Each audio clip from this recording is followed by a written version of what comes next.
And we're live. Oh, hi.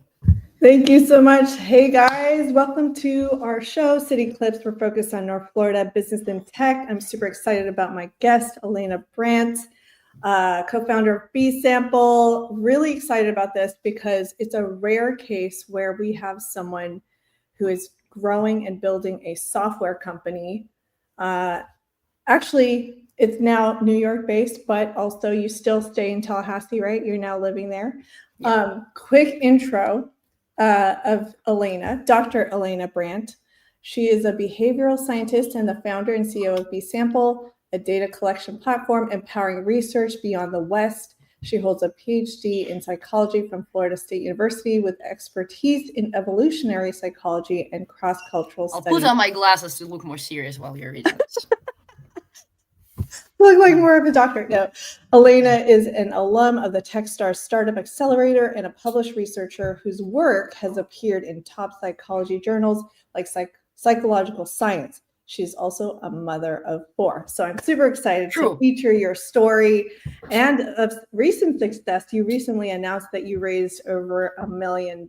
Is that correct? That is correct. Yes, I'm also, let me mirror that by saying I'm also very excited to be here. Thank you for inviting me. I love what what you guys Thank are you. doing at CityClips. Yes, I think it's great. And it's wonderful to see how this tech community in North Florida kind of grows slowly but steadily. Yeah. Yeah, still very and like in its infancy, but I'm Yes. seeing a lot happening in Gainesville. If we want to count that area, and then of course, even in the Panhandle. But you, so like, I am excited to feature a woman first of all, and your story of growing this while you're raising a family of 4. Oh my, family of 6. This includes you too. But so how old are your kids? My kids are 8, 6, 3, almost 4, and 1. Oh my gosh, yeah. Yeah, pretty I have young. 3 teenagers and 1 nine-year-old, so, Yeah, um, I mean that's I'm also a almost out of lot. the woods. Yes, Seriously. I'll get there at some point.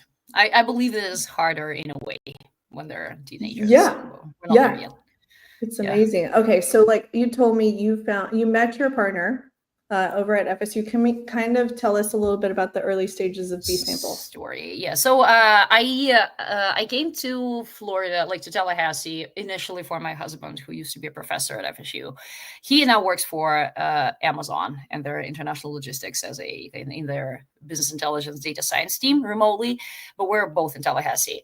Now, when I moved to Tallahassee, I started grad school at Florida State just because I always had been passionate about social psychology. I wanted to get a degree in this. I didn't have a laid out career plan for that. I was just passionate. And I think it's true oftentimes that sometimes you just follow your passion and it gets you somewhere. So while I was in grad school, which was like a 5 years journey, I discovered an interesting quirk in science that I had always been so passionate about. So I learned that actually the science of humans, and it not only concerns psychology, but like all sides of humans, take political sciences, economics, like education, management, whatever, is mostly based on Americans. We study Americans. And by mostly, I mean there is actually a publication out there about it. 96% of all data is coming from Americans. So when we think we know something about humans, when we think about those, marshmallow test or like Stanford prison experiment, it's like a Stanford prison experiment. It was done in Stanford on people who lived in Stanford area, right? So we don't really know much about people broadly defined because America is not only just one country in the world, of course, the richest, the strongest, but it's also like the least representative of the world, if you will, right? America is 5% of the Right. world's population, the wealthiest 5%, the like most secure 5%, the most long living 5%. What we have here, what seems like defaults, like everyone has a car and a health insurance. People strive to build long lasting romantic relationships. Like people want to eat good food. Like these are all Like things that first world problems. yeah. So this is so not true of the Yeah. world. And I know that just because I'm coming from a different country. I am from Russia, and Russia is kind of like an interesting, combination of the East and the West. So there are a lot of Western things, and like Moscow, that I'm coming from, is a pretty Western place. I mean, right now it's a little worse with the war, but in Ukraine, but it's still like it's a pretty international place, but then and very advanced. But at the same time, the rest of Russia is very different. It's non-weird, and weird, by the way, I have it here on my T-shirt. So weird psychology and another behavioral sciences is an acronym that stands for Western Educated Industrialized Rich Democratic. So meaning who we study. We study weird people. We study people who are not representative of the world. And so long story short, I saw that while in grad school. We actually read papers for my prelims about it. And there's a particular person who coined the term, Joe Hendrick, a professor at Harvard. He teaches evolutionary biology and does amazing research in remote corners of the world. And he brought it up. He was like, wait a second, let's not say that we know that about people. We know that about Americans, which are not like the representation of people, So what's interesting is Joe Hendrick is now our advisor and one of our power users, which is sort of like full circle. Full circle.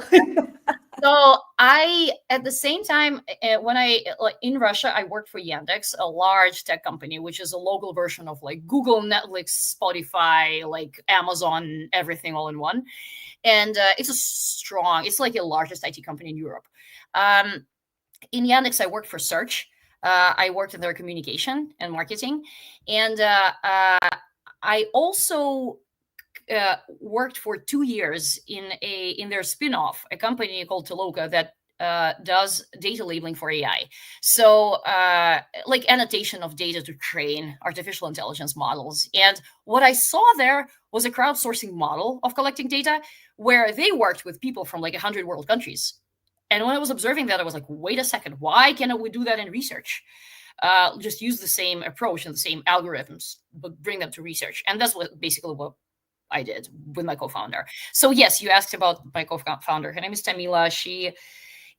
Right now she's up in New York, but we met here in Tallahassee because her husband was doing a master's at Florida State in computer science, but he's not our engineer, even though it could have been the case, but it's not. And so we started it while she was still here, and then it started to take off, and they like moved for personal reason. Like her husband got a job up there. So we're still kind of like working remotely, and our entire team is remote. We're scattered. How many team members? So we have depending on who you consider full-time versus part-time, like we have, I would say 8 to 10, depending on who you consider a team member. And people are scattered around Portugal, Israel, Georgia, the country, not the state. Where else? Mauritius. I've never so around the world. Yes. So they found you. Like how were you able to source the talent?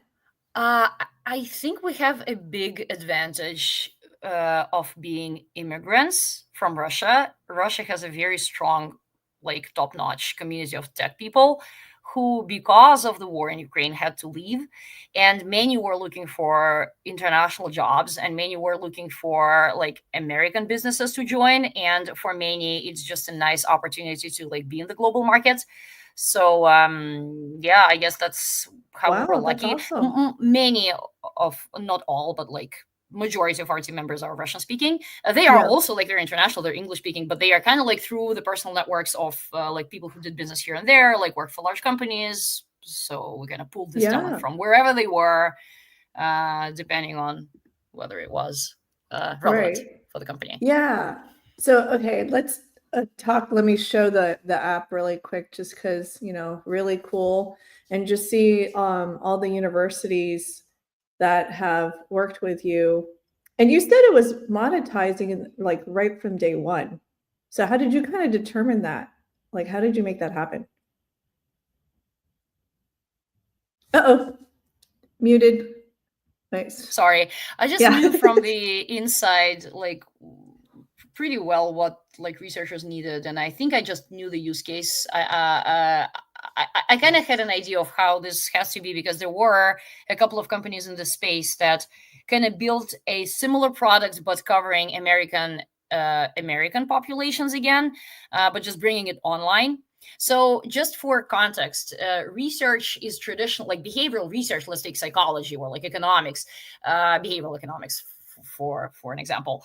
The way they work is you have labs and you have people who come to the labs, right? most of the times is students. So like science is not only just built on Americans, it's built on American undergrads, literally like like the tiniest slice of humanity, like the least representative. And then most of the times it's students in the lab. Oftentimes, and actually FSU is great and very strong from what I saw in my department. So they pull people from the local community who are not students. We had to have 2 strong relationship labs at FSU in psychology who study like newlywed couples in the Tallahassee community. So this is really cool because it's like stepping beyond the bubble of students. It's still Tallahassee, right? And what you can get is still like, if you go online, it's still American. So so there were companies who offered the same like research oriented platforms for sourcing American participants. We just took it a step further and offered people from the rest of the world, right? Like we right now cover 42 countries of the world. By the way, interestingly, founder of one of such companies, Prolific, who was the first to offer American and English participants online, is one of our investors. So she is very excited about what we're building, and she's the former CEO of Prolific. So we're kind of like taking this mission and again like broadening it to the diverse, like the world, basically. Yeah. In terms of monetizing, we just had like we started with like any startup. We started with personal connections. I knew a couple of researchers who just needed it, and then I started calling it cold outreaching to researchers who seemed to be able to be interested in that. Like, for example, they ran cross-cultural research and they would have to collect data from like an African country. They would have to get a grant of $1 million because that's what it would take, right? You would have to have someone go knock the doors of people in Nigeria to collect data from them. And we're like, do you want to do the same, but like instead of collecting data for $50,000, just do it for $500? And the answer is usually, yeah, let's talk about it. So we're also building, Besample is supposed to be a self-managed software where we're trying to build interface in an intuitive manner where a researcher can just come and like launch it without our support. About half of the times they want something that we don't yet have and we do it manually for them. So it's kind of like not fully there, but we're early stage. So it's fine for an early stage startup to like still do some of the process kind of semi-manually. Yeah, but you have like a pretty good use case, user base and everything. And obviously you winning the first, is it the first round? Is it a pre-seed fund? Yeah, so it is a pre-seed round for, it really changed recently since year 2021. Money has become expensive because of the kind of Federal Reserve interest rate and like because of COVID, because of the attempts to, stop inflation and stuff. So what used to be an idea stage round, like pre-seed used to be an idea stage round, a round where you just have a nice idea, you like talk to a couple of people and they're like, yay, great idea, and someone is just giving you money because of that. This is not the case anymore. I don't know if it even happens. I think it happens maybe somewhere in California, in like YC, that I have a personal story with, but not now, maybe. And then like, but I guess it's like a declining trend that you raise funding based on idea. Right now, to raise a pre-seed, which is like pre-seed, it's like pre-product, right? Now you have to have a product revenue, you have to have excited customers to only raise a pre-seed. So we did raise a family and friends round in 2023, which was we already had traction. We already had like first revenue, first excited users, even a first publication, I think, because for researchers, their ultimate customer success, like our ultimate customer success, is their publication in a peer-reviewed journal. That's why they come to us, because they have a hypothesis. And let's say, I'll give you an example of one of our early users. So the first one who got a publication out of Besample data in a good journal of interpersonal relationships, something like that. So she had a hypothesis about anxiety in adults being associated with abnormal childhood attachment. So like, how when you're attached to your parents, your attachment can be secure versus like anxious versus avoidant. And so she tracked that and she found that there is an association, but whatever is published is on Americans, as always. It's almost always the case. So she was like, but is it universal or is it culturally specific, right? Like, is it true that if we look at other cultures, we will also see the same association, that problems with childhood attachment will lead to anxiety in the adult age? And she came to us to collect data from India, Brazil, and Nigeria. And she collected about like a sample of around 1,000 people, and she actually found the same association. So just to caveat, it's not really like, it doesn't really suggest necessarily, I mean, it suggests, but it doesn't prove any causality. We don't know if like attachment is causing anxiety, but we see that there are kind of like correlated in a population, right? So she saw that. Moreover, she saw interesting quirks. And if I remember incorrectly, like for example, when she looked at India, she saw that attachment to fathers matters more, are kind of like stronger related to anxiety than attachment to mothers, you know? So kind of like interesting things here and there. And this is an example of how, like, what researchers want to get out of that. They want to be able to test a hypothesis on to find an association and be a little more confident that it applies to humans in general, not just undergrads in Tallahassee, if that makes sense. Yes. That's so great. And like even just by looking at your website, it's more of an app, right? That's what I'm looking at, the researcher app. Yeah, so like it's an app for respondents. It's an app for researchers. It's more of a desktop tool because it's a professional tool. They mostly use it from desktop in their like labs or cubicles or their work laptops. So what you're looking at right now is a researcher landing, which is basically supposed to explain to researchers what we do and why they should care. And we have a list of publications that were powered by our data. One thing that is missing from there is a very recent Nature publication. Someone used our data from Brazil to study loneliness, and what they find is an interesting effect of where people who think of themselves as being alone have like an exacerbated feeling of loneliness. So it's not about just being alone, it's also about thinking of that this way. You're like, oh, am I lonely? Oh, and it's like you're gonna, if I'm interpreting it correctly, like you feel even more lonely if you're thinking of yourself as being alone. Yeah, I can send it to the chat for whoever is interested. That is so fascinating. And the world of psychology has always been fascinating to me, and just human behavior in general. But so this is all focused on data related to psychology. And you already had programming experience prior, like you said. So that's really neat because I don't think there's too many who go into the psychology world that has that tech experience. So how did you validate that this was like, you couldn't find anything that did it? Like, how were you able to prove like, okay, nobody's really doing this?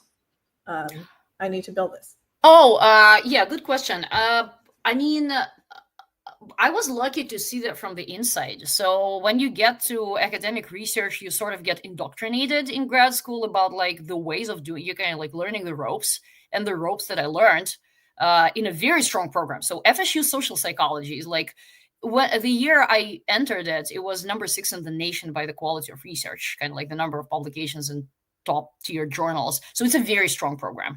In general, the psychology department is like, we have people, I learned from people who like publish in Science and lecture at Yale. You know, it's an amazing program.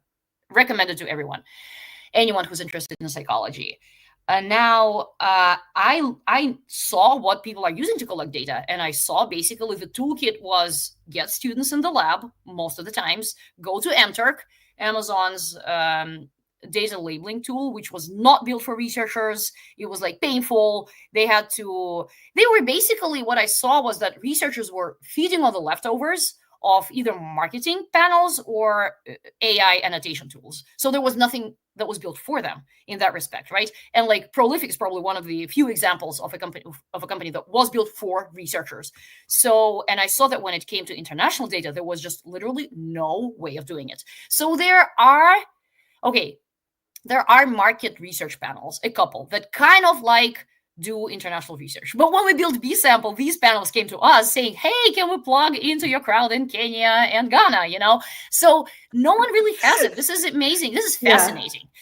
It's fascinating that we start small. We start with like academic behavioral research, which is still a big market, but it's not even comparable to market research. Market research is like $90 billion yearly. Academic research is like $5 billion annually. Still good, but like not huge.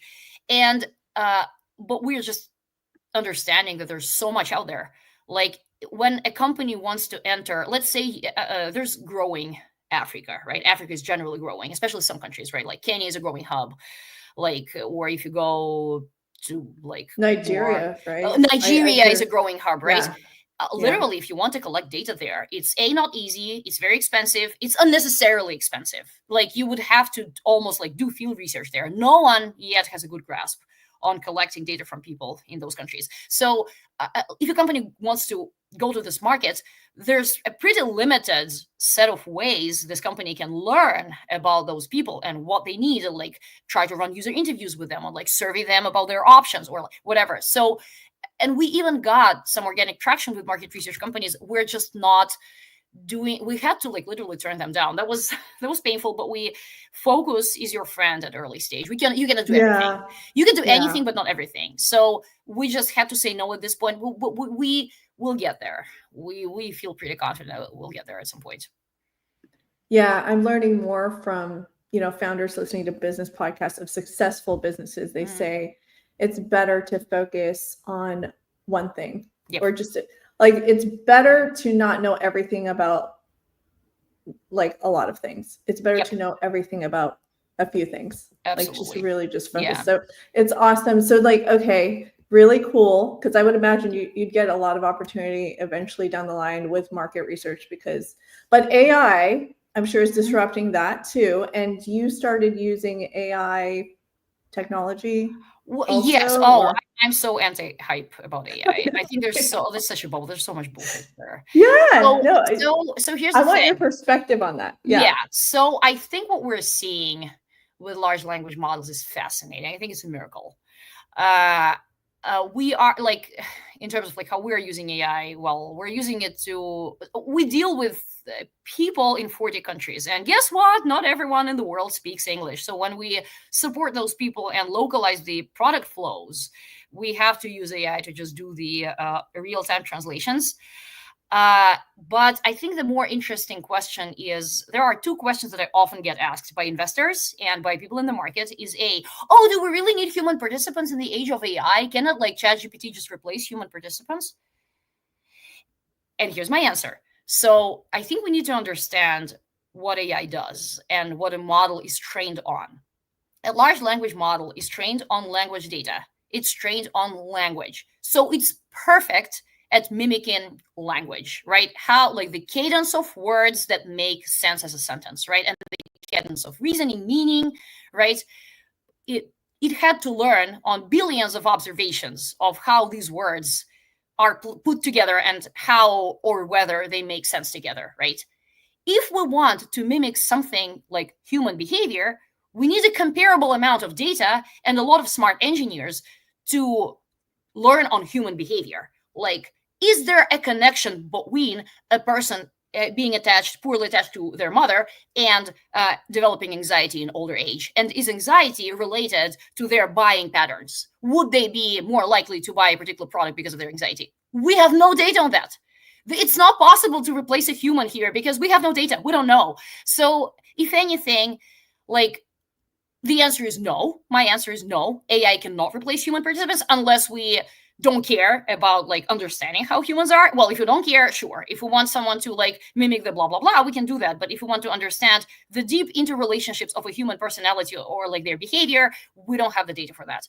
And we are building access to data that is going to give us in some future, in my opinion, pretty distant future, the understanding of like a way to model humans the way they actually are. Will this person be able to pay off their loans? If you want to try and model that with ChatGPT, good luck with that. I don't think like ChatGPT will give you a good answer to like predicting whether a person will behave this or that way, or like should you sell them their car insurance for like $20 a month or $200 a month. Like, we can try and replace human participants with AI. I don't think we will get true answers to those questions, but I think we will get them through research. So we are probably in human behavior. We're probably where AI was in like the 60s. where a bunch of smart folks were trying to train super simple algorithms based on the data that they had at hand to like mathematize what's going on with decision making in like chess or like Go. And I think we're kind of like scratching the surface of that in human behavior, or like what are the dependencies there? How do humans operate? You know, we are making great progress there, but we're best at, not we, like companies like Meta are best at understanding online behavior, kind of like, will the person who liked this click on this ad? This is their level of kind of like modeling. And yes, they have neural nets to do that, but like it's not deep. It doesn't deal with people's like childhoods or their habits or their, you know, everyday life, because there's no way to see that online, you know. So I hope that works as an answer to your question. Yep. No, absolutely. And it's interesting because I did attend that event. I don't know if you heard about it. First Commerce Credit Union hosted one where the former GTM of OpenAI spoke, and he said soft skills will not be replaced. Yeah. Like AI just that, like, and that in terms of human behavior and stuff like that, you can't fully replace humans that way. We're just that far in advance, but it does probably help with organization, research, and things like that. He did say it would disrupt finance, healthcare, and education. So, but it's yeah, I am the same. Like, I'm like, oh, AI, you know, whatever. I'm anti-hype too. And I'm just we're living waiting. in it's so interesting. It's sort of like a time machine that got us back to the dot-com bubble. It's like we're inside a real bubble. There's a lot of true things that are happening. There are a lot of true breakthroughs, but there's also so much just hype based on misunderstanding of how this works. People are taking it like, okay, tomorrow we're having robots that have the same feelings as humans. I'm like, no, we're not. Like, not tomorrow. No, we're probably getting there, but it's just okay. It takes a lot of data. Think about self-driving cars. Like, we're still not entirely confident in their way of like dealing with the roads, even though it's just a road, right? It's like the simplest thing, but it's yet so complicated, right? So like it took them decades and so much data from like so many cars to like try and learn on it. That's what it takes to build. And it's not even AI. What they're doing, well, I guess you can call it AI. Yes, like it is. They are intelligent in solving the tasks that they need to solve, right? Kind of driving accurately on the road. Like again, like back to human behavior, modeling human behavior like needs a lot of data on human behavior, and we don't even have it. Starting with, we don't even have it from anyone beyond the US, right? So I mean, we're just starting this journey. It's an exciting journey. I think we're getting there. It's just that not so fast. Yeah. That's reassuring. Yeah, I don't see, I mean, I have engineer friends too that went through amazing universities and are currently working and everything, you know, backgrounds in Harvard, Georgia Tech, Caltech and stuff. And they said, it's, you know, AI is here, but it's going to be 10 plus years or so before it really actually does anything in terms of like replacing human roles and positions. AI is here for language and pictures. As long as human behavior resembles. And videos. And videos. Yeah. So like I've seen the baby videos. Yes. You know? Yeah. Everything that we have enough data on that is easily accessible, we will have very good models there. It still takes engineering effort, but like the data is king. So whenever we don't have good data, we need to get this good data first. Yeah, no, I know. And you have to be an expert to know what the AI is giving you is incorrect or not, or accurate. So we still need experts for sure. Yeah. Yes. And speaking of, because I mentioned how AI, I've seen all these people trying to use baby videos for their ads, you know, for AI and stuff. But speaking of babies, let's jump into motherhood. Nice segue. Yeah. And also just like, I really am so fascinated by your energy, just like amazed how you've been able to do this. And you have to travel often. You take your youngest, I think, sometimes to events or once in a while. I know you had a whole Y Combinator story. The Y Combinator story. So like principle first. I have like a couple of principles. I do think that so my husband and I love babies, which is kind of like children fan. We are a little tired already. So maybe we'll stop here. Not sure, honestly. Maybe we'll go for the fifth one. We'll see. So, but babies bring us luck. And every time it seems like, oh, we cannot take anymore, a baby just kind of resolves everything. And we always had like nice, large, major kind of shifts in life with babies, like new jobs, new opportunities. Like my fourth one, I was like, we're having this baby and I'm raising 1 million, and here we go. So a principle number one is, I think it's great for kids to see working parents. And I think it's fine to delegate childcare. Everyone is good at something, right? And I'm not the best expert in raising children, honestly. So I have a nanny. Same And here. yeah, and I think it's normal. And I don't think that women have to be the main experts in. They have to. I think we have, as parents, we have to be experts in our children, is insofar as like their personality is what is important for them, what works for them. But we don't have to spend 8 working hours a day attending to them, because there are people who will do it better, right? Maybe for some families who would prefer to homeschool, I admire them. They probably are able to do it better. I mean, I admire that. I wouldn't be able to do that for my kids. Yeah. So I think that it's. I noticed that in many, and it's interesting that in America seems to be like less advanced than, let's say, Moscow in that respect, honestly. So I think that women here are kind of coming from a like belief that they have to step off the markets to raise children. Like it is they're doomed to lose a few years of their career to raise children, which used to be the case before COVID, when everything was in the office, right? And America doesn't have the best support for mothers in terms of the maternity leave and stuff. Best support. It has zero support. Let's be honest. It's just a shame, to be honest. True. But then I believe in free markets. I believe that companies will figure it out as a competitive advantage. So I don't necessarily think that governments have to step in. If anything, I think governments should not step in anywhere. Like, let's not do it. I've seen that in Russia, where governments step in a lot and it doesn't bring about good results. But not to get into politics. So I think it's kind of going. It's going as it's going. It's fine. I see that a lot of companies, actually not necessarily companies, FSU had a great parental kind of terms for my husband when he was a professor there. So like it happens at places, and this is how the market competes for best talent, right? We offer you a package with like parental leave. Anyway, so I think I meet a lot of women who don't even know that they can delegate childcare. It's like they're doomed to stay at home and doomed to have a setback to their career. And I just come from a place, again, Moscow is just like not like that. So if you're professionally good at something, you hire someone to attend to your children and you do your job. Because otherwise, so like in Moscow, I was a head of communications for like a large university, and stepping down and doing, not down, like stepping out of that and like doing childcare for a few years means that I'm hiring a head of press service as a nanny. Like, why would I do that? That doesn't make any economic sense, right? Like, I should hire someone who is great at this job and do my job, right?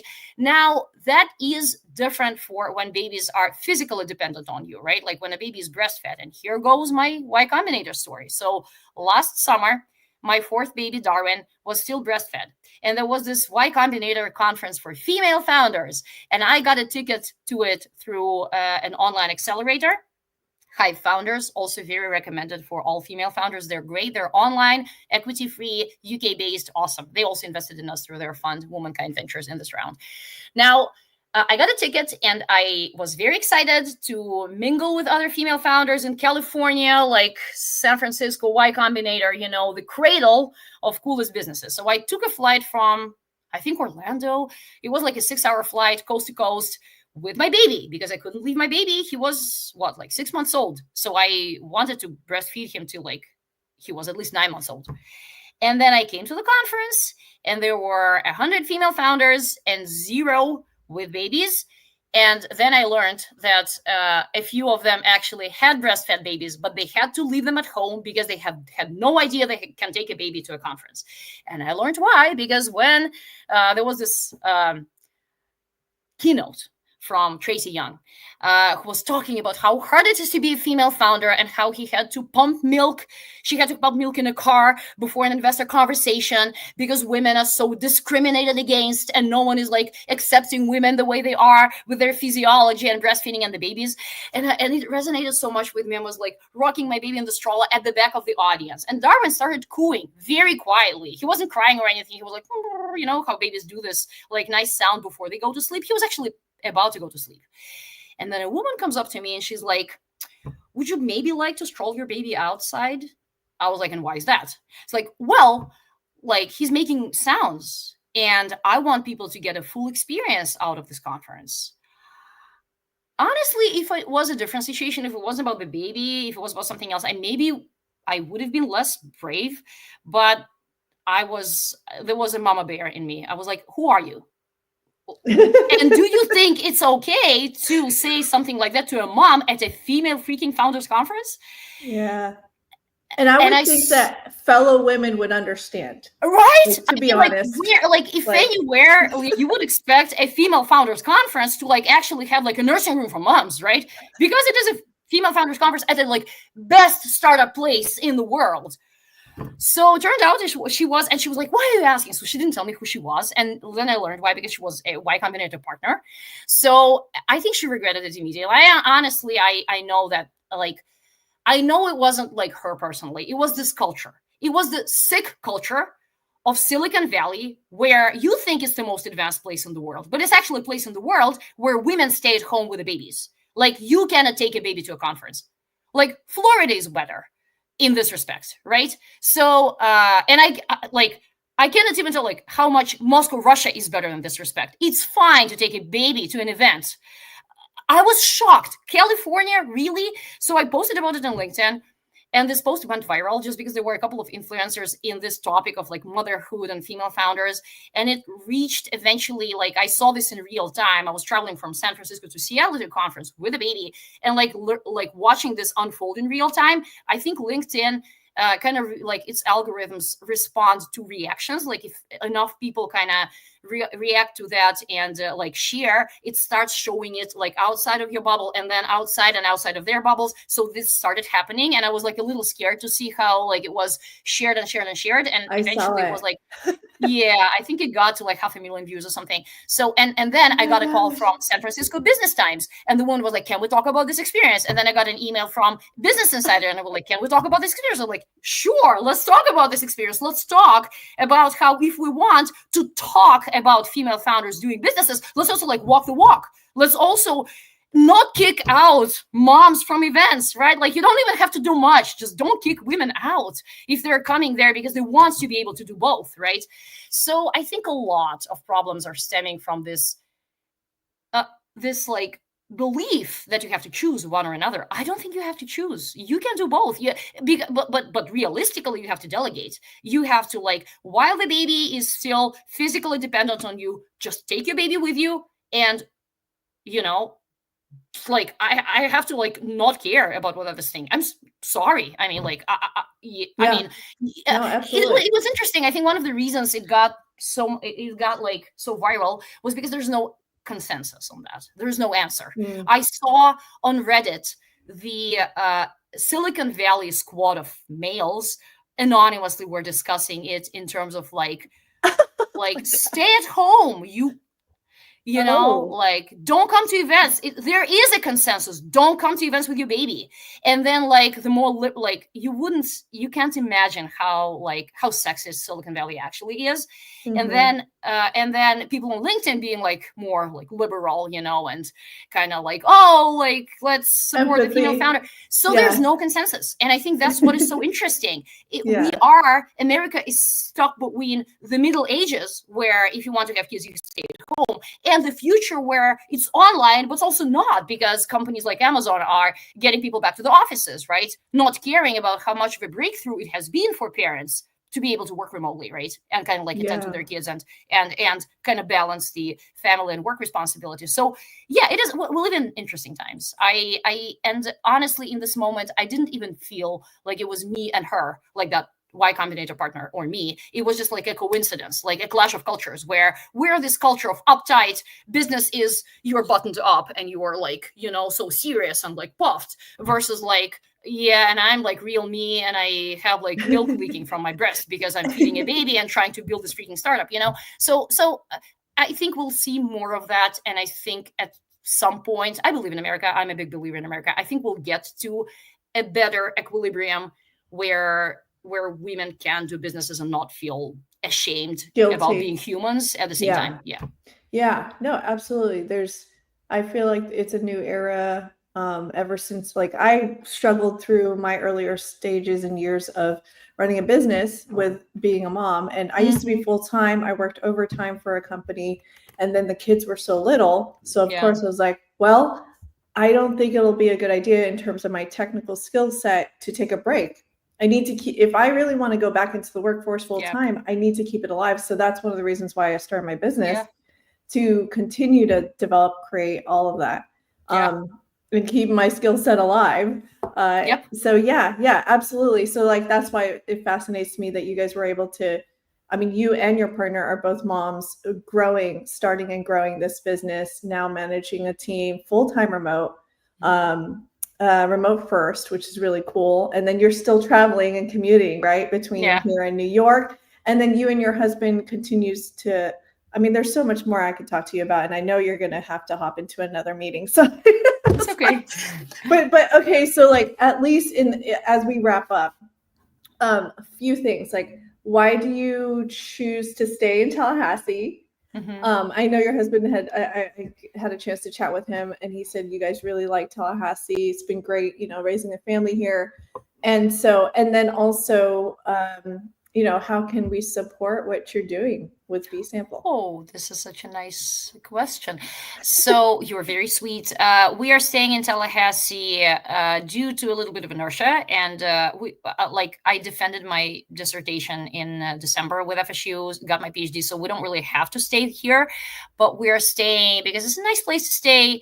We considered moving to New York City, and we're like, maybe don't know, like just did the math, and we almost got strokes after doing the math. But like, it honestly, it's probably a matter of time. Like I would love to give back to the community here at Tallahassee. It gave me and my husband a lot through through FSU, through the connections here, through kind of like this place just being calm and nice and sweet and affordable. I would want to see more tech life in Tallahassee, of course. I think there's no reason for it not to become the new Austin, right? Like where Austin, like we talked to people who lived there 30 years ago. It was like exactly like Tallahassee, like small town, green, nice, with a capital, like a state capital, with legislative sessions going on. And then there was, and I think a lot of people attribute it to like the Dell miracle. So like something sparks at the at UT Austin, and like it takes off, and then talent is being acquired, and then other companies come in. So like this kind of cluster effect starts working. We don't see it here. We maybe see a little bit of it here in health tech, I kind of guess. I honestly think, with all due respect to FSU, I think FSU could do more to support people. I didn't get a lot of support from FSU. I don't think they even had, I don't think they even cared. I don't think they had a person to care about businesses that are appearing here. I think the way economy works, and this is sort of like from my husband because he's an economist, I think a lot of cool things have a potential to sparkle anywhere.